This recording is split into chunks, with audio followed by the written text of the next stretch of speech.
दोस्तों नमस्कार, मैं आपका भाई। तो चलिए आज हम लोग सीखेंगे गुणनखंड विधि से वर्गमूल निकालना है ना।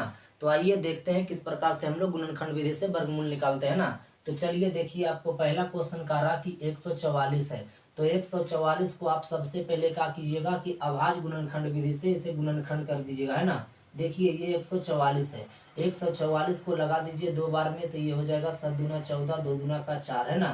और फिर 2 से लगाइए तो 3 दूना 6, एक बचेगा तो ये 6 दूना का 12 हो जाएगा। 2 बार में लगाइए तो 18 दूना का 36 हो जाएगा।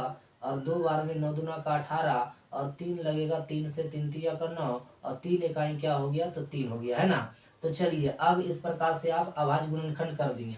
तो अब आप देखिए यहाँ पर कि रूट में 144 है ना, इसको हम बोले आपको कि ये वर्गमूल जो निकालेंगे गुणनखंड विधि से। तो 144 रूट के अंदर रहेगा, है ना। तो आप 144 को देखिए गुणनखंड किए तो क्या आया, यानी 1 2 3 4 गो 2 आया है। तो इसके अंदर में आप लिख दीजिए 4 गो 2, है ना।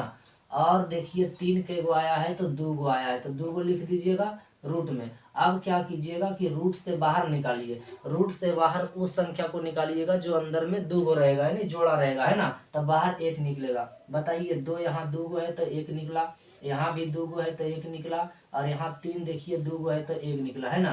तो इसको गुना कर दिए, 2 दूना का 4 और 4 तिया का क्या हो जाएगा, 12 हो जाएगा, जो कि आपका ये 12 आंसर हो जाएगा, है ना। तो इस प्रकार से आप निकाल लेंगे, है ना। तो चलिए आइए दूसरा क्वेश्चन को हम ये अब 2 नंबर हम लोग देख लेते हैं ना। 169 को भी आप उसी प्रकार से अभाज्य गुणनखंड कर दीजिए। बताइए 169 कितना से लग जाएगा। तो देखिए 169 डायरेक्ट लगेगा 13 से, है ना। 13 गुना 13 होता है 169, ये 13 से लगेगा, 13 इकाई 13 हो जाएगा, है ना। तो अब आप 169 लिखिएगा रूट के अंदर, है ना। देखिए 169 होगा, तो 169 के बदले में जब आप अभाज्य गुणनखंड किए तो क्या आया, यानी 13 कितना बार आया, 2 बार। तो रूट से बाहर निकलेगा तो कई गो 13 निकलेगा, एगो, यही आपका हो जाएगा आंसर हो जाएगा, है ना। यानी आप 169 का जब वर्गमूल निकालिएगा तो क्या निकलेगा, 13 निकल जाएगा, है ना। तो चलिए आइए अब हम लोग तीसरे नंबर की 3 नंबर में आपका कारा 324। तो इसी प्रकार से आप अभाज्य गुणनखंड कर लीजिए पहले 324 को।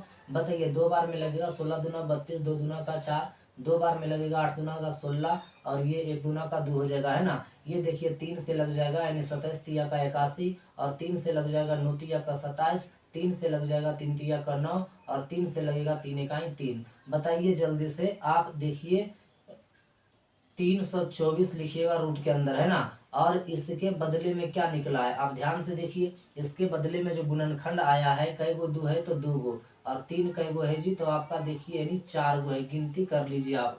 अब इसके अंदर से जोड़ा लगा के आप बाहर निकाल सकते हैं ना। तो जोड़ा देखिए एगो 2 है तो एगो 2 गो 2 है तो एगो निकलेगा, और 3 देखिए 2 गो है तो एगो निकला, और 3 देखिए यहाँ पर 2 गो है तो 1 निकला, है ना। तो ये हो जाएगा कितना, 3 दूना का 6, और छोतिया का कितना हो जाएगा, 18 हो जाएगा। यानी 324 का वर्गमूल आपका कितना हो जाएगा, तो 18 हो जाएगा, है ना। इसी प्रकार से हम लोग अब चौथे नंबर को देखते हैं 25। तो 625 को भी आप अभाज्य गुणनखंड कर दीजिए। देखिए कितना से लगेगा, यानी 5 2 7 6 13, 3 से नहीं लगेगा तो ये 5 से लगेगा, है ना। तो ये 12 25 60, 2 बच गया, 5 5 25, और ये 5 से लगेगा, 25 25 25 से, और 25 लग जाएगा 5 से, और 5 इकाई क्या हो जाएगा, 5 हो जाएगा, है ना। तो इसलिए जब आप लिखेंगे रूट के अंदर में क्या 625, तो 625 के बदले में जो गुणनखंड होकर आया कितना आया है, बताइए 4 गो 5 आया, है ना। 4 गो क्या है, तो 5 है। जब इसको आप अंदर से बाहर निकालेंगे तो 5 के गो निकलेगा, 2 गो निकलेगा, है ना। जोड़ा लगा के निकालिएगा तो ये 5 5 क्या हो जाएगा, तो 25 हो जाएगा। यानी 625 का वर्गमूल क्या होगा,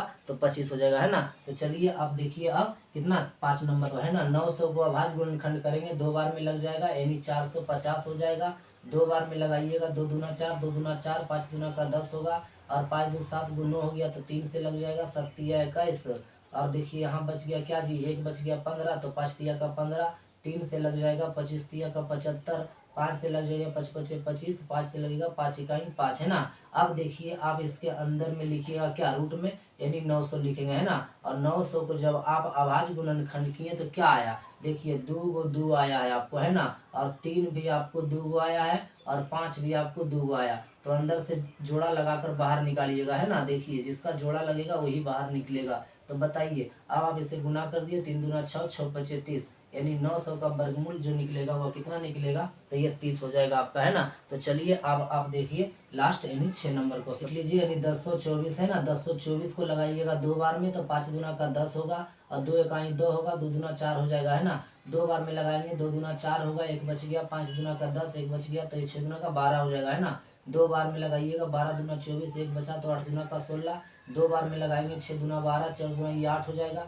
2 बार में लगाइएगा 32 दूना 64 होगा। 2 बार में लगाइएगा 16 दूना 32 हो जाएगा, है ना। इसी प्रकार से आप लगाते चलेंगे जहाँ तक ये लास्ट पहुँच जाए, है ना। तो 4 दूना 8 हो जाएगा, 2 बार में 2 दूना 4 हो जाएगा। और बताइए 2 से 2 इकाई 2। आप बताइए जल्दी से कि इसको रूट के अंदर लिखेंगे 1024। तो 1024 के बदले में देखिए कई गो 2 आ गया है, 1 2 3 4 5 6 7 8 9 10 हुआ है। फिर से गिन लीजिए, 1 2 3 4 5 6 7 8 9 10 गो 2 आ गया है। यानी जब 10 गो 2 है, 2 1 3 4 5 6 7 8 9 1 10, तो बाहर बताइए कै गो निकलेगा, यानी 5 गो निकलेगा, है ना। जोड़ा लगा के निकालिएगा, 1 2 3 1 4 और एक क्या हो जाएगा 5। चलिए इसको गुना कर लीजिए, 2 दूना के 4 और 4 दूना के 8, 8 दूना के 16, 16 दूना के क्या हो जाएगा, तो ये 32 आपका हो जाएगा, है ना। तो इसका आंसर क्या हो जाएगा, तो 32 हो जाएगा। 1024 का वर्गमूल क्या निकलेगा, यानी 32 निकलेगा। तो इस प्रकार से आप अभाज्य गुणनखंड विधि के द्वारा आप वर्गमूल निकाल सकते हैं ना। तो चलिए वीडियो देखने के लिए आपको बहुत बहुत धन्यवाद।